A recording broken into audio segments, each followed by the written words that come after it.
Hi, everyone.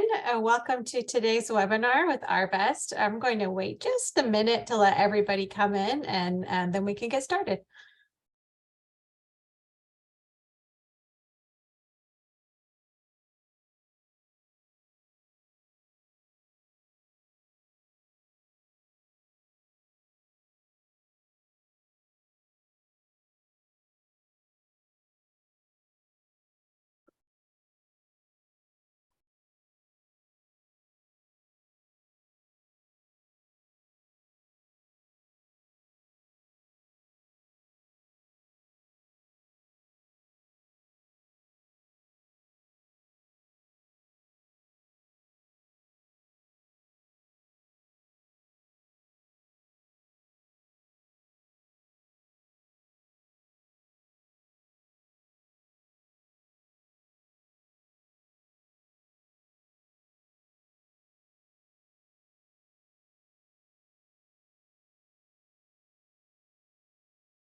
All right, I think I'll go ahead and get started.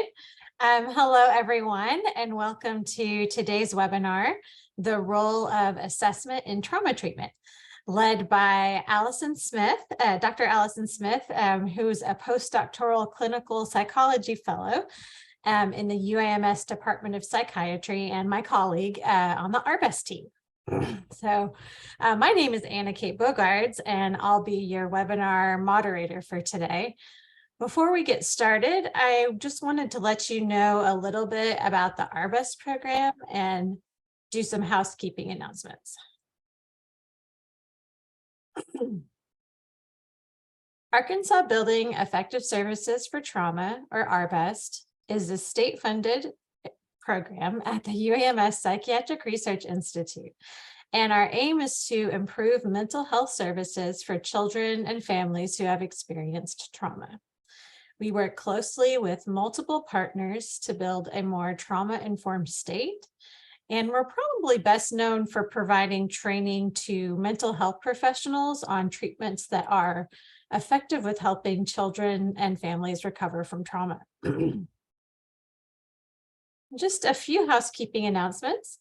If you have any questions during the webinar, we'd love for you to ask your questions. Just type those into the Q&A feature, which is at the bottom of your screen. And we'll make sure to save some time at the end of the webinar and try to get to as many of those questions as we can. We also have the chat open. So if anyone wants to use the chat to chime in for any kind of engagement, that's great. But if you have a question, just make sure you put that in the Q&A box. If you are interested in earning a CEU, just make sure that you stick around to the very end, and I'll give you some instructions on how to obtain that.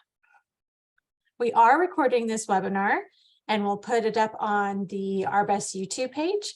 And so, for whatever reason, if you have to leave or if you'd like to share this with a colleague, that's where you can find that along with all of our previous presentations. All right, that's pretty much all I have. So I'm going to turn it over to you, Allison. Hey, thank you so much, Anna Kate. Hi, everyone. I'm really excited to be here with you today. As Anna Kate said, I'm a postdoctoral fellow, so I do some work with Our Best and then also provide some clinical services at the Child Study Center here at UAMS. And I'm really looking forward to talking with you all about using assessment in clinical treatment. So just a little overview of the things we're going to try to hit today. I want us to spend some time talking about how do we do a trauma-informed assessment, or how do we conduct a trauma-informed assessment for children and families. We're going to spend some time within that talking about the role of clinical interviewing and using assessment instruments or measures as an aid to guide our trauma-informed assessment. I do want to highlight here that we're focusing on mental health professionals' use of assessment instruments. And we're not going to be focusing on screening, which may or may not be done by mental health professionals. So that's just something to keep in mind as we're going through today. And then we're going to switch gears after we talk more about conducting these assessments to talking about how do we communicate the findings with families? How do we support families in participating in our assessment process, and how do we communicate and converse with them about our diagnoses, our thoughts, our recommendations, and things like that. And then we're going to discuss a little more about how we can use assessment instruments as part of routine outcome monitoring and to gauge how things are going throughout treatment. So our starting place here is talking more about trauma-informed assessment. And a good trauma-informed assessment is really critical because for a lot of families, this may be their very first interaction with mental health treatment broadly. Depending on your clinic and kind of procedures and policy, this may be their first interaction with your clinic. And we know that families have potentially experienced different types of trauma that may have led to them intersecting with other service systems that are similar to the mental health system. So they may be coming into treatment or into an initial intake interview with their own kind of thoughts and experiences. And we want to make sure that we're giving them the right impression and thinking about what are they taking away from these initial assessments.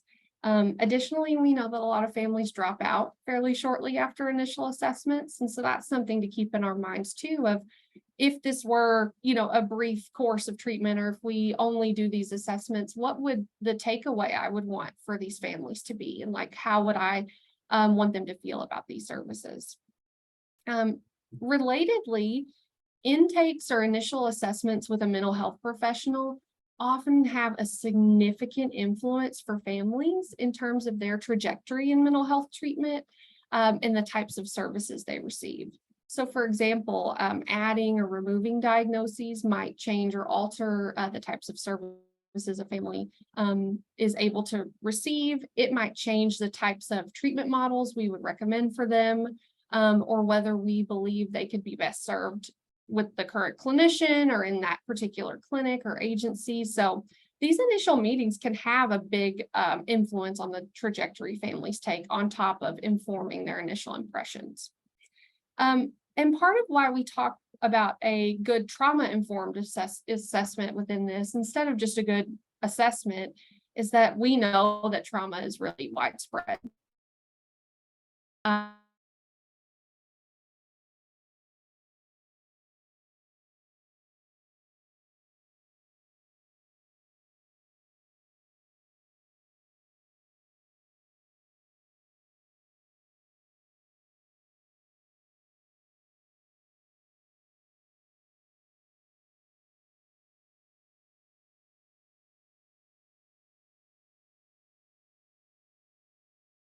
Looks like the okay, perfect. Looks like we started back up again. And then when we zoom out even a little more, when we think about the state of Arkansas specifically, so the statistic I presented you on the previous slide was nationally, but within Arkansas, we know that lots of children experience trauma or exposed to adverse childhood events. And so we know that about 1 in 7 children in Arkansas experience abuse in any given year. And 1 in 4 experience abuse or neglect throughout their childhood. So we are seeing that children in Arkansas are exposed to trauma at widespread rates, or also might be exposed to adversity. And adversity can have an impact on a child or a family's mental health functioning. So again, this is just something that, because of the widespread nature of it, we want to be mindful and we want to be thoughtful when we're doing our initial assessments. Furthermore, we really want to be thoughtful when we are doing assessments to be thinking about trauma, because presenting problems can be really vague and may have a lot of overlap with trauma-related disorders. So for example, you may have families that come in for an initial assessment that present with behavior problems or meltdowns, or a child that's moody. And that could land in a number of explanations. For example, if we think about something like a child having meltdowns, that could be related to experiencing trauma triggers and emotion dysregulation. That could be related to more of what we think of as like a behavioral issue or behavioral problem. That could be an outcome, depending on the child's age, of significant anxiety.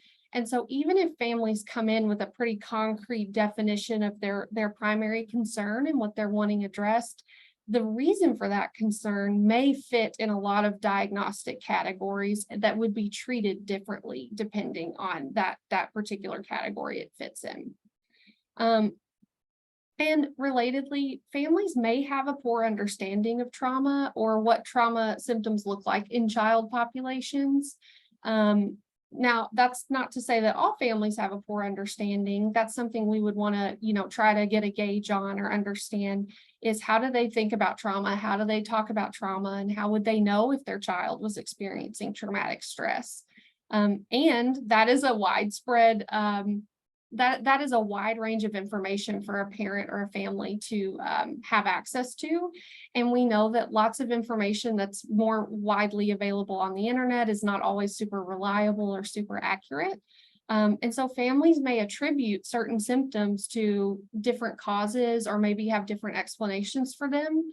And might not immediately go to understanding a problem or a concerning symptom through the lens of trauma. So we want to be thinking about that. And we want to partner with families to address their most significant concerns and the problems that are getting in the way most for them. So it's really important to note that just because a child experiences a trauma does not mean they go on to develop a trauma-related disorder or they develop symptoms of traumatic stress. In fact, most children don't. And as we've been talking about, if a family is having a significant problem or concern, we want to understand what drives that concern so that we can treat it appropriately and we can help improve the areas that families are wanting to see improvement on, so that we can partner with them and address their primary concerns. So let me kind of move forward here. And part of how we partner with families and establish this understanding of problems is through a good clinical interview. So that is our first and most important assessment tool, especially when we're thinking about trauma-informed assessment. So children do not operate alone. We know that they operate in the context of caregiving relationships. And so we want to understand what their caregivers are seeing and experiencing. Depending on the age range of the child you're working with, you might have more involvement from an older child or an adolescent, as they might be able to describe things that are going on in more detail as they get older. But we still want to always have caregivers as a really critical piece of information and participating in this clinical interview. We'll talk a little bit more about this later. But we know that children are also better reporters, tend to be better reporters about what's going on inside of their body. And the adults that surround them tend to be better at describing what's going on outside of their body. So it's helpful to have both of those pieces of information that come together so we can really get a holistic picture of what is the problem, what is causing issues, what are the symptoms that we might want to address. And then finally, we want to see parents and children together. So it's helpful to see each of their perspectives individually and to see what are they doing together? What is the family doing together? What are some of those dynamics? I will note, even just with these first 3 bullet points, that's quite a bit of information. And so I recognize that it would be pretty challenging to get all of this within one 50-minute session. And so it may be necessary to do these initial assessments or information gathering types of activities across multiple sessions to get a holistic picture of what's going on, and to partner with families to address their concerns. And we might also want to think about getting some outside observer perspectives. So things like teachers, healthcare professionals, daycare workers, other grownups that surround children and spend time with them can often provide us really good information about challenges or concerns. For example, if you have a family presenting that with significant school-based concerns, it may be really important to talk with the family about getting information, getting that release of information if they're comfortable with it, and getting some information from the teacher, and understanding what are problems looking like at school so we can best address their concerns. When we're also doing this trauma-informed assessment, we want to think a lot about how presenting problems and practices are understood within the family's culture and community. So as we're understanding the family, understanding their concerns, we want to think about how this would fit within their lived experience and with their context. We don't want to pathologize problems that are not getting in the way in a family's community or within their culture, even if it might not be congruent with our own. So we want to make sure that we are thinking about those things and understanding those things well when we're doing these initial assessments. And so to do that, we need lots of good information that we can get from these clinical interviews. So specific types of questions that are really helpful are focused on a few different domains. The first is getting a really good description of the problem. So if I have a caregiver or family that comes in and says, our biggest concern are meltdowns, the first step is I want to really understand what is that meltdown. Because again, when I'm doing a trauma-informed assessment, I am thinking about all of the possible explanations for behavior and trying to consider a trauma lens. And if a child has experienced trauma, or if we suspect a child has experienced trauma, and I want to be understanding that behavior from beginning to end. So the first question I might land at is, tell me what these meltdowns look like. Pretend I don't know what that means at all. Can you describe that to me? Like I don't have any idea what you're talking about. Because especially when we think about terms like meltdowns or even clinical terms, a lot of people have variability when we're talking with families about what we mean by that. So a family might say a child's inattentive, but then when they describe it, they say, oh, you know, this child's having trouble completing homework, versus another family might also say a child's inattentive, and they'll say, oh, you know, we're having to give directions 4 and 5 and 6 times, and we're always struggling to complete homework, and it's causing a lot of impairment. So understanding those shared terms is really critical. And then looking more at the timeline of when the problem became a problem or when the symptom presented itself. So when did the symptom start? Has it ever stopped? You know, what is the timeline when you first started noticing this problem? Has it always been an issue, or did it get significantly worse at some point? And then we want to also understand kind of the timeline or process of the problem itself. So what's happening shortly before this problem appears?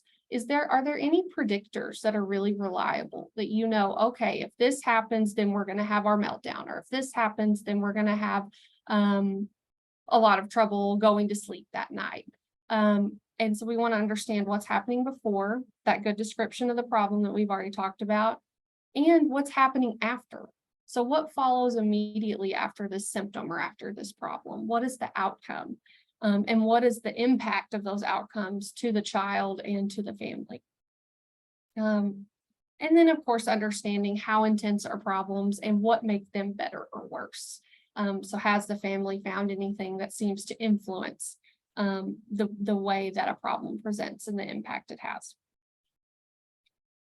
And then we also want to have a good understanding of family values and culture when we're doing an assessment.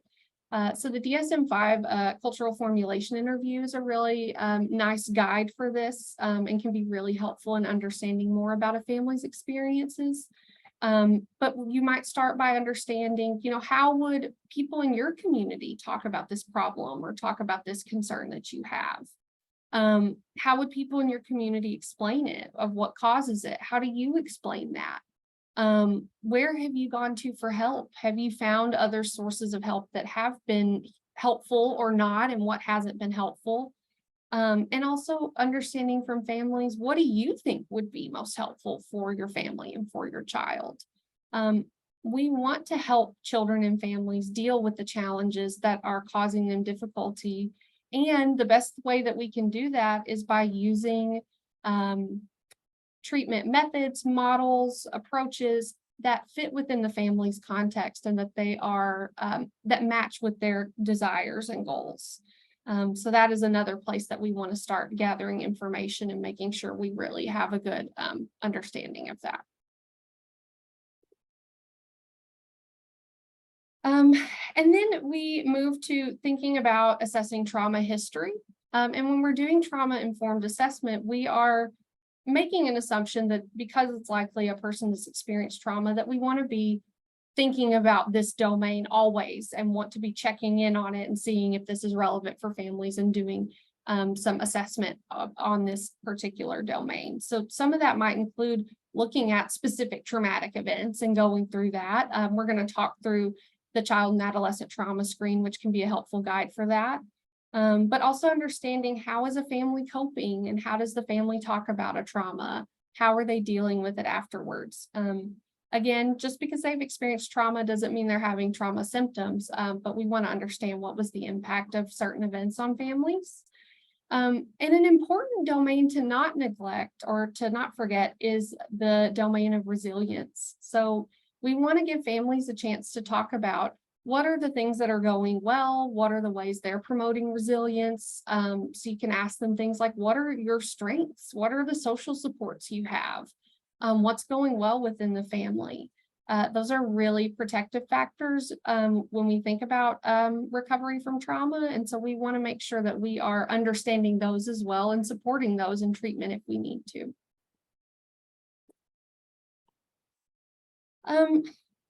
And so now we're going to switch gears a little bit to thinking more about assessment instruments. So we've talked through this idea of having a really good clinical interview, getting a really comprehensive understanding of a family's concerns and problems.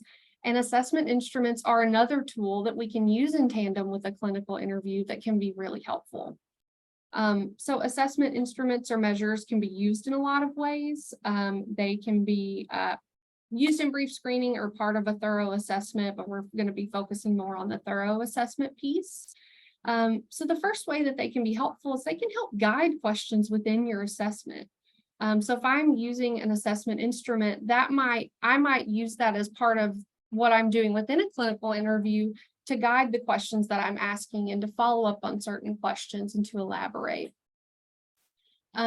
They also are really helpful in that they allow us to get other perspectives and to compare perspectives. So I can use assessment instruments to understand what a particular caregiver thinks, maybe what the youth thinks, and what their teacher thinks about their symptoms, and see how those converge and how they differ. And I can also compare the results of those to other children, if it's using like norm-based measures. So I can take a look and see, is a child having symptoms that are that would be impairing for other children of the same age?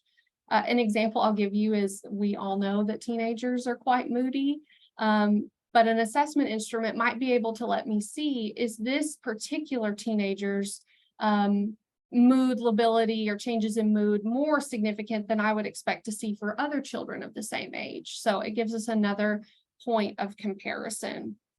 And then finally, it can allow us to track outcomes, which we're going to dig into a little more, but tracking how things are going throughout treatment and using that as another data point or another tool in our tool belt. And using assessment instruments don't come without any drawbacks. There can certainly be hindrances to using them. So some of them are costly or require a cost. They take time to administer and time to score. For some mental health professionals, they may feel a little impersonal. So if you're having a family complete an instrument in the waiting room and then talking about it, that might not be your preferred method of gathering that information. And we want to be mindful that they can be challenging for caregivers to complete. Some assessment instruments are just not particularly intuitive and need some explanation, or they're a little hard to kind of navigate. Sometimes the questions can be confusing or a little jargony. And also caregivers may differ in their literacy, in their intellectual abilities, or other domains that impede their ability to complete a measure. And so we want to be thoughtful about that too, and not overly burden caregivers or youth when they're coming in for assessments or initial assessments. So here are a list of some publicly accessible measures. So we're going to talk more about the Child and Adolescent Trauma Screen for Children, or the CATS. There's also the Vanderbilt ADHD Diagnostic Rating Scale, the RCADS, or the SCARED, and the SciBox for obsessive and compulsive disorder. So these are some measures that are, like I said, publicly available that might be a little easier to get. And also there have been some presentations on some of these in the past, so more detailed presentations on things like the CATS that Arbest has done. So you may be able to find those in our YouTube channel if that's something that you're interested in. But like I said, we're going to spend a little more time talking about the CATS here. So the Child and Adolescent Trauma Screen, or the CATS, is a brief assessment tool that gives us information about widespread trauma exposure, but also PTSD symptoms. And the items match the DSM-5 diagnostic criteria for PTSD. So the questions are touching on different domains addressed in the DSM-5 of re-experiencing, avoidance, negative mood and cognitions, and arousal.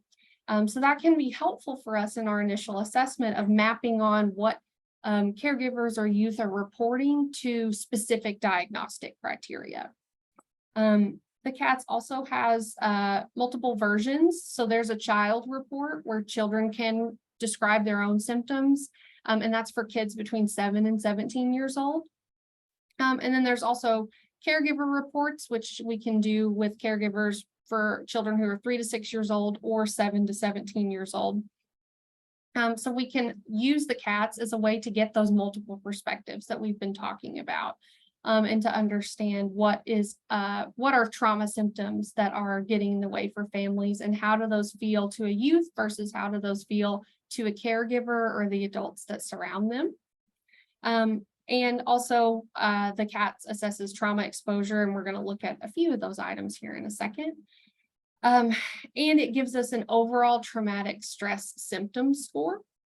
So that allows us to kind of gauge the severity of symptoms.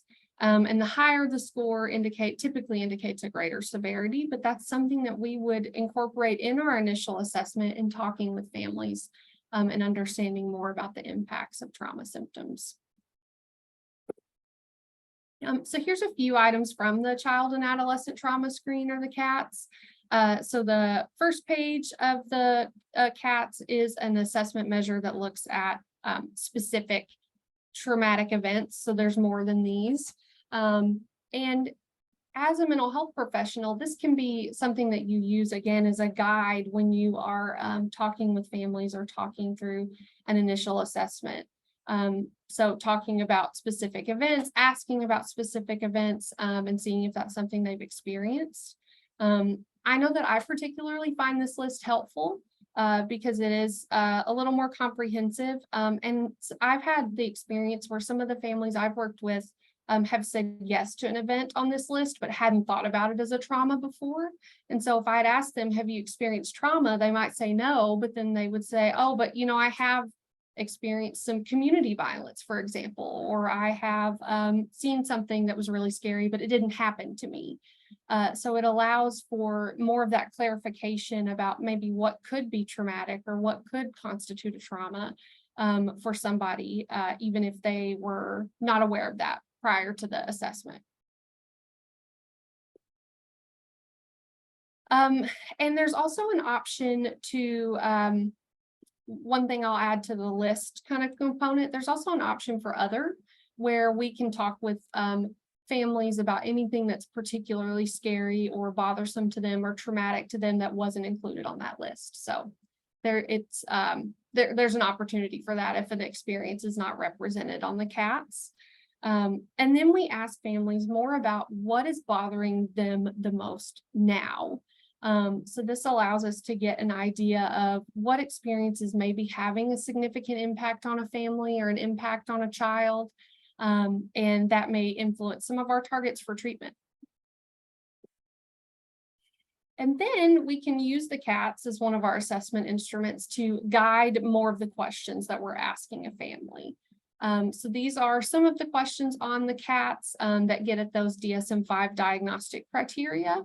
And we could use these in our clinical interviewing or in our initial assessment to talk with families. So for example, if a child was mentioning, oh, I do have bad dreams about this experience, I might talk to them about, oh, how often is that happening? And maybe they answer that, but then maybe I continue on and I talk more about, what does that feel like? Has anything helped that get better? What does that get in the way of?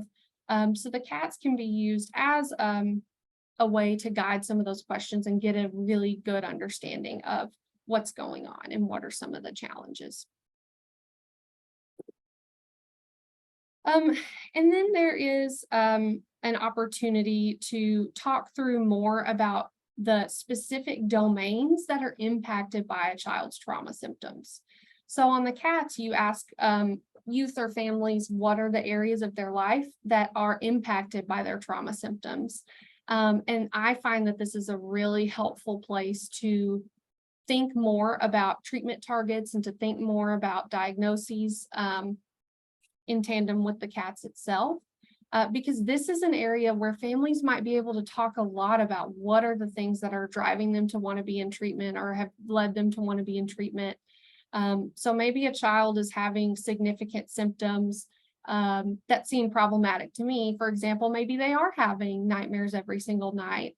But the biggest problem with that is that it's getting in the way of school, or maybe a caregiver is having to frequently miss work because a child is not able to go to school because they're so tired. So this can be a nice place where, again, these specific questions can be a guide for the things that you ask to better understand the family's problem and the challenges that they might be facing.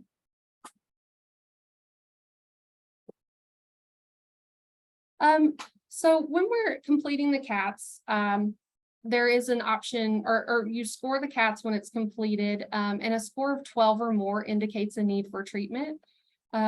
So again, we want to be using that in tandem with the clinical interview, in tandem with the families telling us. But that gives us something that we can communicate with families if they're exhibiting some symptoms, and we can kind of talk about what are the potential impacts and what does that mean if, when they have a higher score. Again, we know that children tend to be better at reporting their internal symptoms or internalizing symptoms, and caregivers are better at reporting externalizing symptoms. And so we can pair those together to talk about maybe what's the whole picture that's going on, or, what are the differences in perspective and what is driving those. And then we've already talked a little more about guiding questions and using these using assessment measures in tandem with information gathered from the clinical interview. So again, a really nice extra tool to have and an extra tool to use. Okay, so now we're going to pause. We've talked about doing this initial trauma-informed assessment, really thinking about what is the impact on families, what's their takeaway from our initial meeting. Am I considering trauma even when that's maybe not the initial presenting problem because of the widespread nature of trauma? Am I using or how am I communicating with families? How am I understanding the challenges they have? And then how to use those specific assessment instruments in initial assessments. And so now we're going to switch gears to, okay, maybe I've done all those things or I've done some of those things. How do I communicate this with families, or what do I want to do with communicating these findings to families? And the first thing I would say is that communicating findings from an initial assessment or from assessment instruments is really important. So families need to know that they have been heard and understood when they come in for initial assessments with mental health professionals. Often assessments require families to talk at length about all of the challenges they've had in their life. They can be quite long, they can have multiple sessions of this. And even though as mental health professionals, this may feel very normal, typical, we do this a lot. For a family, this can be a substantial burden to kind of unpack everything that's happened, unpack all of the challenges, and share that with somebody that they maybe haven't met or have only met a handful of times.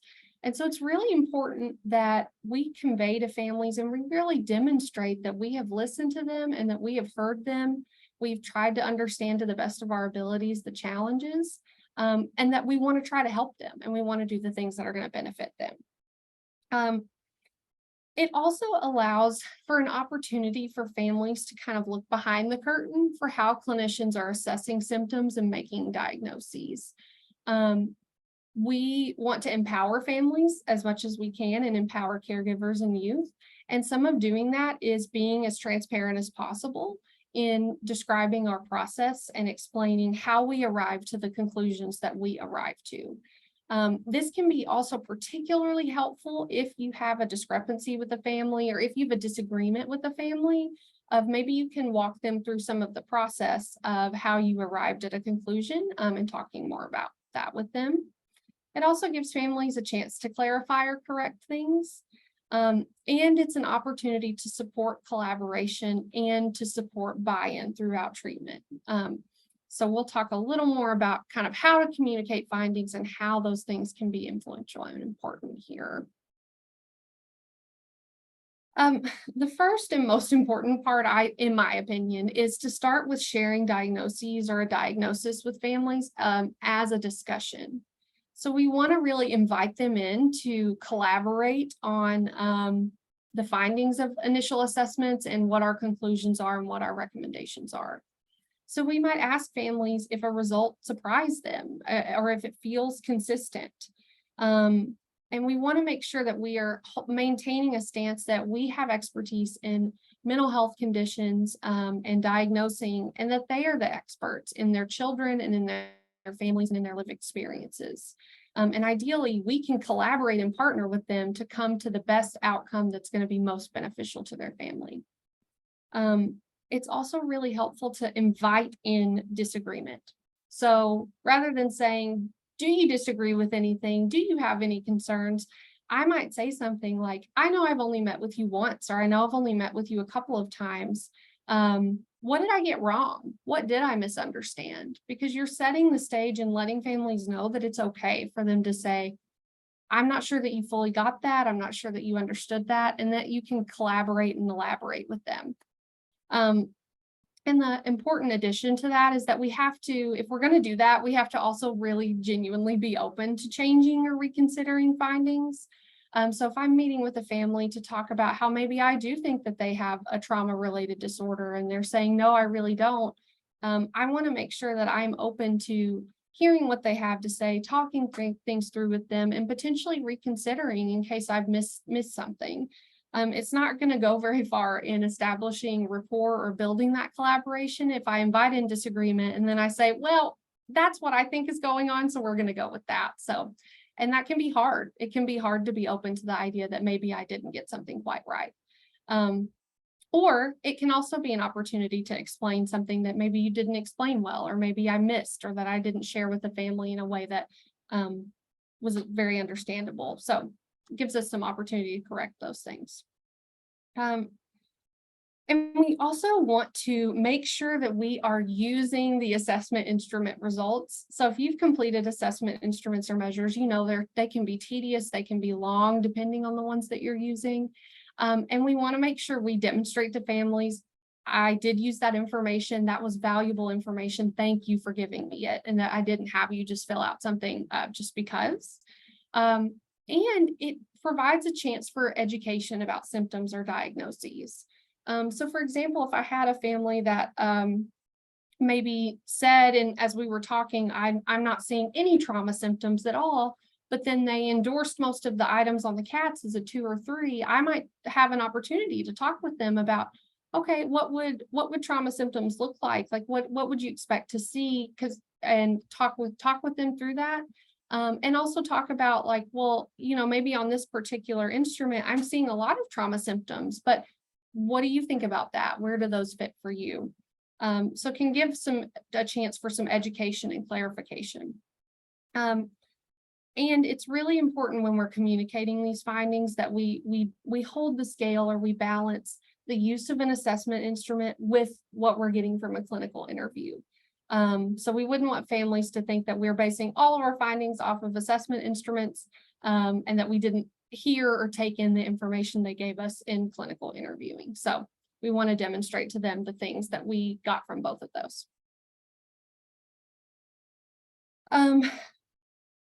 Some ways to help communicate findings, or to make communicating findings a little more effective, is also making them understandable, and using terms and labels that the family uses. So in the mental health field, we have lots of labels, jargon. When you're using assessment instruments, then you get numbers in play. And a lot of that can be overwhelming and hard to follow. And so we want to be thoughtful about how I'm talking about a certain topic, or how we're talking about topics with the family. And one way to do that is to use the terms that they use. So if I'm meeting with a family and their primary concern is that their child is blue a lot of the time, and to me that reads as depression symptoms, and the things they're talking about line up with that, I might use the word blue when I'm communicating findings, where I say, oh, you've told me your child is blue a lot, and that looks like they don't want to get out of bed, and they don't really want to eat, and they don't want to do a lot of fun things. Another word for being blue, or another way we think about being blue, is something called a depressive disorder, something like that. So lining up what they told you with the terms that you're giving, or some of the clinical jargon, can be helpful, but really sticking to using words and phrases and labels that would be understandable to people who don't have a career in mental health, and would know what you're talking about. It can also be really nice to use family specific examples. So if I was talking about a trauma disorder, for example, and I said, children with PTSD often has increased arousal and reactivity, and that might look like they are hypervigilant. One way I might talk about that with a family is to talk about, oh, you told me that your child gets scared really easy, and that they yell a lot, and that they're always checking stuff, always looking around, making sure everything's okay, making sure everything's safe. That's one of those symptoms that we see in PTSD. So using their examples and linking it back to diagnostic criteria. Similarly, we want to expect questions and set the stage for families to ask them. So rather than saying like, do you have any questions? It can be helpful to say, what questions do you have? Because I'm again laying setting the stage that I expect questions, that those are appropriate, and that's fine. And when we want to continue to have a conversation, so asking for feedback, and then also offering to revisit the information if needed. Lots of families might go home, have some time to mull over what they are seeing and hearing, and then have more questions that come up. So it can be really meaningful and important to make room for this to continue in the future if needed. And then as we are communicating findings, it's really critical to provide reputable resources or handouts, probably similar for any of us who have been to a physician's appointment, or heard about a new diagnosis, or got a diagnosis we weren't very familiar with. You may have met with your physician, said, okay, that's great, I'm not sure I have questions, and then you immediately end up on WebMD or something like that. And we want to be thoughtful about that with mental health diagnoses, because there are lots of, just like there is for medical information, there's a lot of misinformation out there. So if we can give families reputable resources and handouts, places to look, that can go a long way, because we want them to get accurate information, and we want them to get information that's going to be most helpful to them.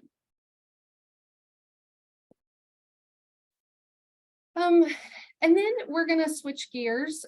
So after we've talked with families, shared findings, maybe we've decided it seems like treatment is indicated and we want to continue on, we're going to talk more about the utility of these assessment instruments as part of outcome monitoring throughout treatment.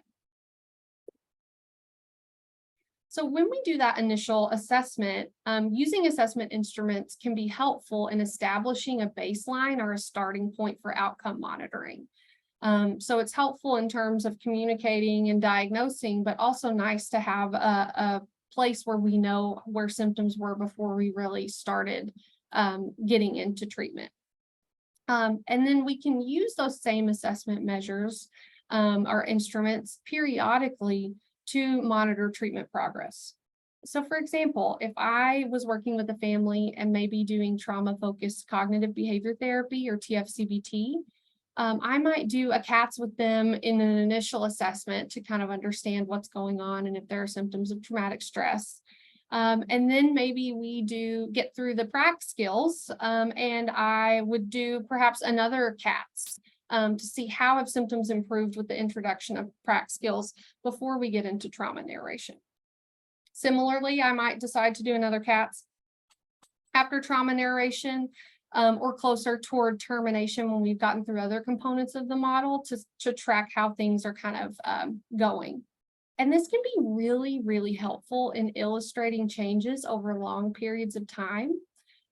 When you're living in the day-to-day of your life, like families are, it can be easy for things to change slowly and so slowly that maybe you don't notice it. Or maybe you just don't, it just becomes normal and you lose track of that. And I can say the same thing has happened for me as a mental health professional. There have been families and children that I've worked with where maybe we do a CATS at the baseline and then we do one after we finish the prac skills. And I remember, oh gosh, I forgot that, before they were having nightmares every night. And I know they've been saying they've gotten better. And it seems like it's gotten quite a bit better. So it can be a nice way to illustrate that change over time, and help to be another piece of information for families for tracking how things are going. And it can also be helpful to have a way to compare symptoms over time. So maybe we're tracking, again, the total score. Is the severity score going down with treatment? If not, is there something we need to change? What's going on with that? And it can be helpful to track specific symptoms. So maybe a child's overall score hasn't changed, but I'm seeing that they're having less arousal and reactivity, and they're having increased avoidance. That's still good clinical information that helps me understand a little more about what things feel like to families. And it's important to note that scores on assessment instruments can be sensitive to brief changes. So that's just one thing to keep in mind. We want to be using the information we're getting in tandem with what families are telling us. And so maybe if the week we did the CATS was a really awful week and there was a lot of trauma reminders and it was something that was not typical, that their scores might reflect that. So that's where having their report, having that discussion is really important, because maybe I could say, oh, I'm seeing symptoms have gotten a lot worse. They might say, oh no, it's, that was a really bad week when I did that, or we were having a really hard time. Or they might say, yeah, things have actually been getting quite a bit worse. I'm not sure this is helping. And then we can talk about that. So gives us another good opportunity for discussion and making sure treatment is fitting what families need, want, and expect out of treatment. And then we want to communicate results again as a discussion, and linking those results with family examples through routine outcome monitoring. So I might use something like, oh, I'm seeing here that it sounds like you are doing much better with sleeping. I know you've mentioned to me that you've been feeling a lot more energy. I'm glad that that's happening. I'm glad that that's feeling that way for you, and maybe talking about it more with them. I also think it's really important to be mindful of the fact that not all desired family outcomes may be monitored on assessment instruments, and it can be helpful and meaningful to monitor those anyway. So for example, if a family had a child that was really depressed and was having a lot of trouble getting out of bed, maybe one of their desired outcomes was that they used to love to go eat breakfast together on Saturdays, and now they can't do that because their child's mood is so low and they're just having a lot of trouble managing that. So maybe one of the outcomes I would be monitoring is, how many of those breakfasts have we been able to have on Saturday? Have we been able to have any? What's been making that better? So that's another thing we can do as mental health professionals is keep track of things over time as well, and include that in some of the things that we're monitoring with the instruments and in clinical interviews or throughout treatment. And then similarly, just being open to disagreement or differing results. Maybe their cat shows that they are improving a ton and they don't feel that way. That's a nice opportunity to have a discussion, have a conversation, and get a shared understanding together. And all of these things are in service of collaborating with families throughout treatment to evaluate progress and to make sure treatment matches what they need.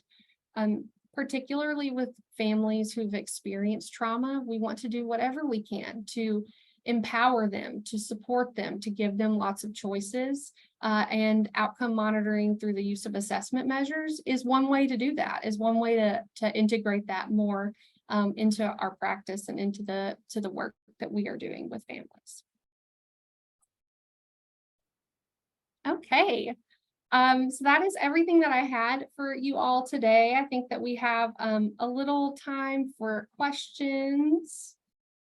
Yeah, thank you, Allison. That was a really informative presentation and really helpful, I think, for our mental health professionals in the state. One question that came through is, can the cats and these other instruments, can you use them with someone with an intellectual disability? Oh, that's a great question. I think that it would probably depend on the situation, which I know is not a very satisfying answer. But sometimes it might depend on the level of intellectual disability, whether a caregiver could complete a measure. But one option, if there's some concerns about whether a caregiver would be able to complete a measure in a way that wouldn't be too burdensome, is sometimes I'll read the items or give examples. Or do different things like that, or have a different way for them to look at the rating scale. So maybe instead of like never, sometimes, often, always, I'll have those as well, but also have the numbers written out or have a visual representation. So there's some things that you can do to help make it more applicable, but that is a really good and important thing to be mindful of, that we don't want caregivers completing measures that they're not sure how to complete, because they're not going to give us accurate information and it's going to be a burden to them. Another question we had is, and you touched on this, but when there's a discrepancy between either between caregivers or between the caregiver and the child of any particular symptom, one says yes, one says no. How did you just dig deeper, or how do you handle that? Yeah, I think that's a really good question too. I think that I like to approach those as an opportunity to get more information or more understanding. And so I like to ask maybe the two parties what their perspective is on that particular symptom. The thing I will note is there's almost never going to be a time where a caregiver and a child's report exactly matches. If it did, I would be worried. I would think maybe they did it together. So a little variability is typical, but maybe if a caregiver was saying this is a 4, this is a huge problem, or this is a 3, this is a huge problem, the child saying 0, I might bring that up to the caregiver and the child together of, oh, you're reporting this is a big issue and so is saying it's not. Can you help me understand more? And that might lead to, oh, well, to the caregiver, it's a big deal, versus the child is saying, well, that happens, but it doesn't bother me. It's not a big deal. Or maybe the child is saying, oh, you said that symptom is because I'm angry, but I'm not angry. I'm scared. I'm overwhelmed. So it can really give us nice opportunities to get into the nuance of what children and families are experiencing and help us understand the reasons why a little more. Mm-hmm. That's great. And the last question is where can someone access the cats or these different measures? Oh, perfect. So the cats, I'm trying to think of the specific spot, because I know that we have access to these I have access to these some through work. So that's something I would probably have to look at to find like specific like website or location. I don't have that handy, and I'm sorry. That's okay. I think I think University of Washington has like several of them available on their, if you just Google like child and adolescent trauma screen, usually they're available for free. Like this CATS is free compared to like the UCLA or some other ones we use. So that's one nice reason to to use it. Perfect. Thank you, Anna Kate. Yeah. Well, that's all the questions that, oh wait, one more came in. I think we have time. How do you dig deeper when they want to shut down? I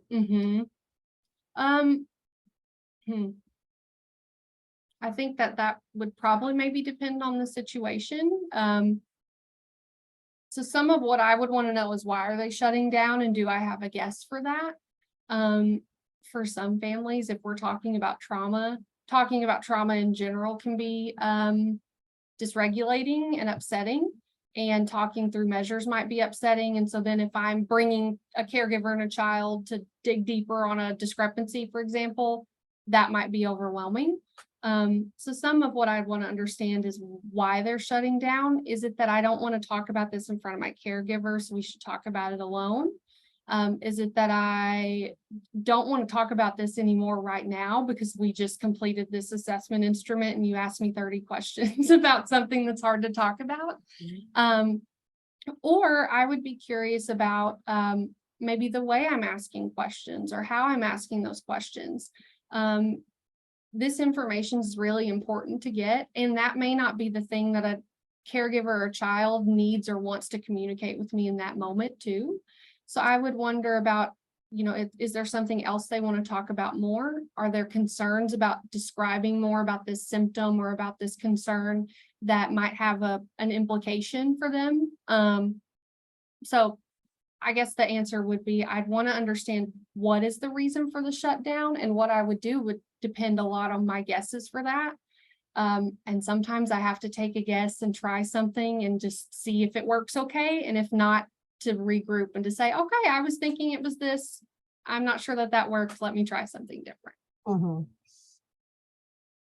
We still have a few more minutes. Another one came in. How do you deal with caregiver bias, such as a fake good or reflection on because they don't want to seem bad, or they're embarrassed, or for some stigma? How do you deal with that? And I think that's such an important thing to think about, because for some caregivers and families, that there is a real valid and important concern of wanting things to seem like they're going well, or maybe they have their own beliefs or experiences about what things should look like. A lot of times I try to start with partnering with the family and really reinforcing this idea that I want to support them and I want to help them, and that I want to address the concerns that they're having. And some of addressing that means it's important for me to understand what's going on. So I might kind of reinforce some of that. The other thing I might talk with them about is that exact issue of what would be your concerns of us talking more about maybe something your child's struggling with, or some of the impacts. Like, what could happen if we did that? What would that feel like to you? Because if I can understand what their experience is and why they're doing it, that gives me a much better chance of being able to address their concerns in a way that helps them. So I think those would probably be the places that I would start. Yeah, that's great. All right, well, I think that's all the time we have. Thank you again, Allison. That was wonderful. If you need a CEU for attending the webinar today, the webinar code is 2306. After this webinar is over, I'll send all of the participants an email, and it will have a link that you click on and you fill out with that code, and then you'll receive your CEU. And I can also include a copy of the slides from today, if anyone is interested in that. And that is all I have for today. Thank you all for coming. And I hope you have a great weekend, and we'll see you at the next Our Best webinar. Thank you. Thank you.